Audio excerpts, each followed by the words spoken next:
Oh, hey. Yeah, it's been a while, huh? I mean, you could definitely say it's been like 3.5 weeks, but who's counting? Hopefully not you. I hope you're not counting. But of course, you already know, I always gotta ask, how has these 3.5 past weeks been for you? As for me, it's been a lot. I've been very busy. Like, I know y'all seen, man, I haven't been dropping videos, man. I've been trying to update y'all.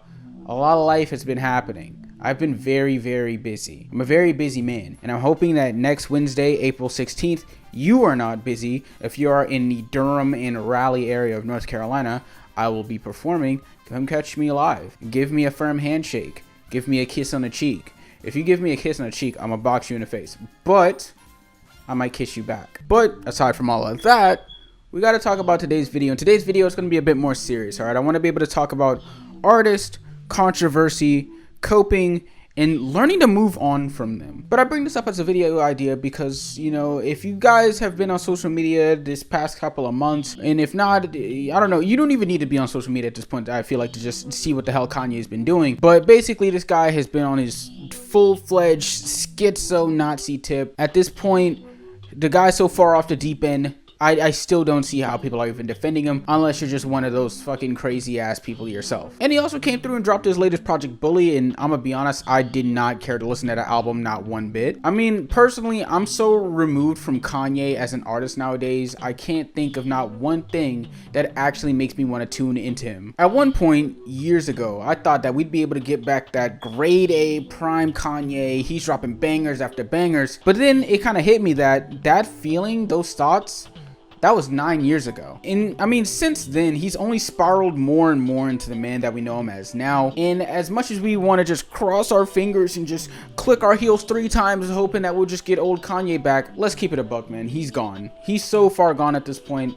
It's over, bro. Not only is he gone in a mental state, but also he's gone in a creative state as well. Let's keep it a buck, man. In terms of his musical integrity, his musical creativity, man, in terms of his art, he hasn't had a solid project since The Life of Pablo. But if there's one thing I've realized about the average Kanye listener, is that they just have a really hard time of letting things go. I mean, your hard on for Kanye has gotten to the point where you're justifying his Nazi schizo nitrous fueled tirades on Twitter. Oh, but it's the nitrous. Like, bro, he was going downhill way before he even got on the nitrous. All this addiction did was just fuel his downfall even more. And then we got people saying, oh, well, Ye's in the stew, I hope we get old Kanye back. Like, bro, I stated before, we haven't had a solid project from Kanye in the past 9 years. The last good project he had was The Life of Pablo, and I stand by that. Ye sucks. Kids See Ghosts is overrated. Jesus is King is pure blasphemy. Donda is a bloated mess, and the Vulture series is an embarrassment to all things hip-hop. I mean, all this coping and excuses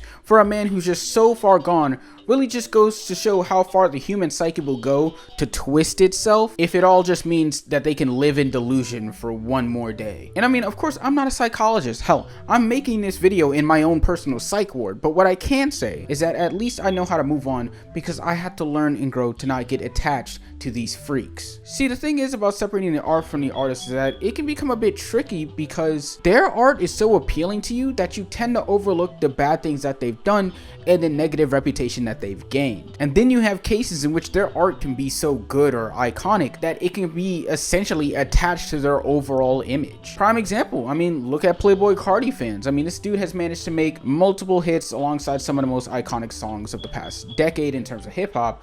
And this dude has a cult following that will follow this man until the ends of the earth. And the only time they won't do that is when it's not convenient to them. We waited 5 years from I Am Music, and throughout that entire time, all I kept hearing from Carti fans was how much of a piece of shit, liar, abuser, and all of this stuff that he is in the book. You know, every single fucking name they could pull out of their ass, right? Y'all bring up the drama, the controversy, the beef, everything that he's been a part of, you know, the sexual assault, the abuse, everything, right? We're getting police records, we're getting police footage. This guy, it's been proven time and time again, Carti is a piece of shit, right?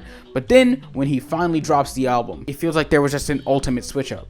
It's like the Carti stance, they just completely overlooked all the shit that they were literally just talking like 1 month ago. I mean, hell, I see more people complaining about Doechii having the same amount of streams on Spotify as Playboi Carti than I see about the actual Carti drama. I mean, I see more people complaining about Ariana Grande having a #1 spot on Billboard than Carti drama. So as I see it, right, when it comes to the idea of separating the art from the artist, I feel like this only applies, one, on the listener's personal moral compass, and two, if anybody even actually gives a shit.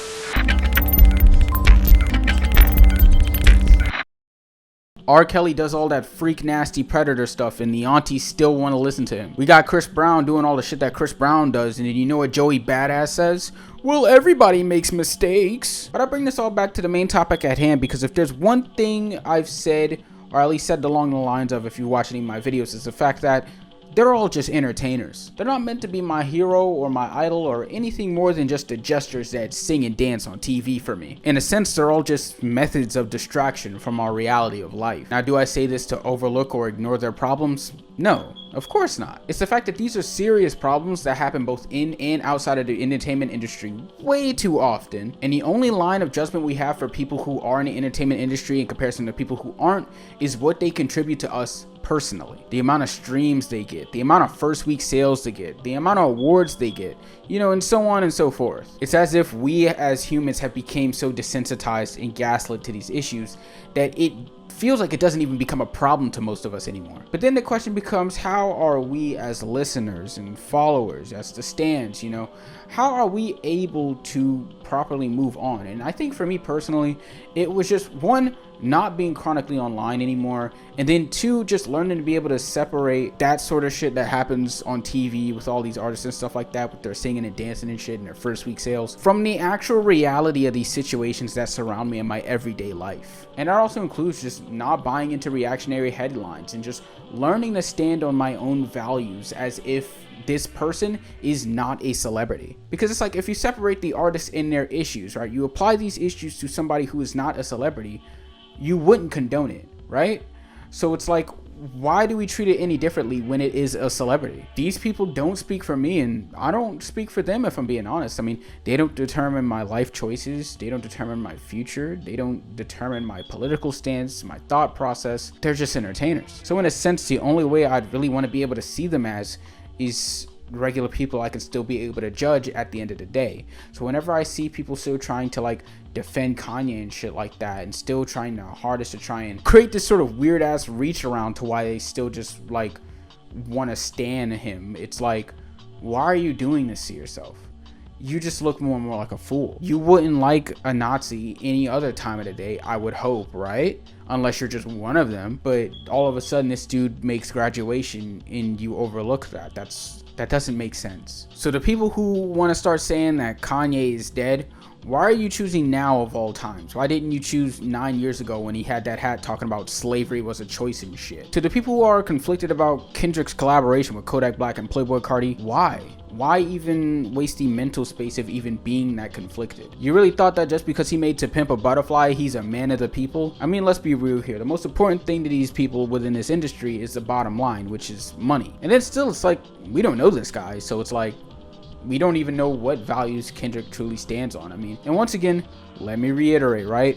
I am not saying that you are not allowed to have these conflictions. I'm not saying you're not allowed to react to this controversy. It is completely fair to be able to shit talk these artists. It's completely fair, right? And it's completely fair to ask these questions. My issue just comes in the fact of, one, the people who still try to cope and defend, and then two, the people who I feel like at this point in time waste their time even just reacting.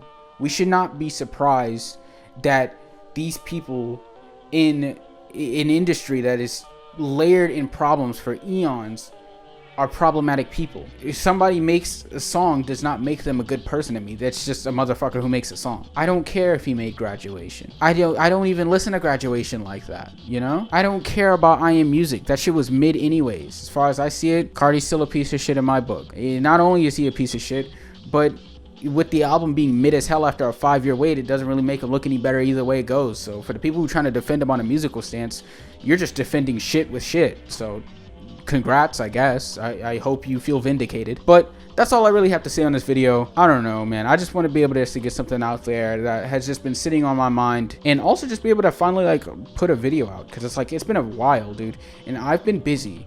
But yeah, thank you guys for watching. And as stated before, April 16th, if you're in the Durham, Raleigh area, I will be performing live at Pinhook. Nice little DJ set.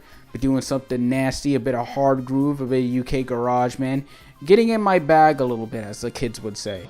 But on that note, I'll see you guys sometime. I cannot say next week because I would be lying my ass off. I won't even be in town. But on that note, peace.